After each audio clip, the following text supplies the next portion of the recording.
जी अस्सलाम वालेकुम dear viewers और अजीज तबा कराम।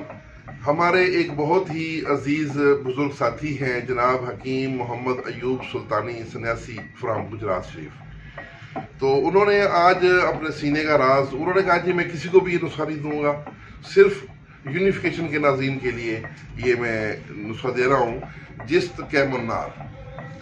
तो उसमें यह है कि 1 पाव जिस्त लेनी है, 6 तोला 7 लीमू जिसे टाटरी भी कहते हैं वो लेना है, और 6 तोला उसमें आपने लेना है पटाखा पोटास। आप ऐसा करें कि जिस्त का पराठा खाल में डाल के तो उसको थोड़ा सा बारीक कर लें, उसके बाद उसको आग में चढ़ा लें। जिस्त अगर टुकड़ा टुकड़ा साबुत भी हो तो जब आप उसको आग में डालेंगे तो वो पिघल जाएगी। जब जिस्त पिघल जाए तो उसमें आपने 7 लीमू यानी टाटरी की चुटकी चुटकी डालते जाएं। आग जो है वो हल्की दरमियानी रखनी है, चुटकी चुटकी इसी तरह 7 लीमू डालते जाएं, और जब 7 लीमू खत्म हो जाए तो फिर आपने पटाखा पोटास का पाउडर किया हुआ जो है वो चुटकी चुटकी इसमें डालना है।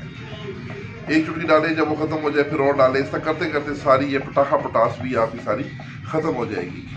जैसे पटाखा पोटास खत्म होगी तो फिर आपने नीचे से आग को तेज कर देना है।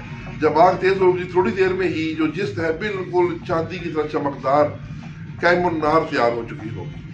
तो इसको ज़्यादातर ये नुस्खा जो है ये कीमियाकारों की एक ख़ास उनकी ज़रूरत है, उसकी वो तलब होती है, उनको इसकी बहुत अहमियत समझते हैं। तो ये कीमिया का नुस्खा है जो कि सन्यासी मोहम्मद अयूब साहब ने सुल्तानी साहब ने गुजरात से पेश किया, तो आप सामीन को दे दिया है। इसको ज़रूर बनाएं और आगे अपने इस्तेमाल में लाएं, क्योंकि ये मैं तो खुद कीमिया का काम करता नहीं, मेरा तो सारा काम जो है वो खुराकी काम है। तो बहरहाल ये है कि आप में से जिसको ज़रूरत हो ये चीज़ ज़रूर बनाएं और इंशाल्लाह फिर इसके रिजल्ट से भी आगाह करें। इसके साथ इजाज़त, वस्सलाम।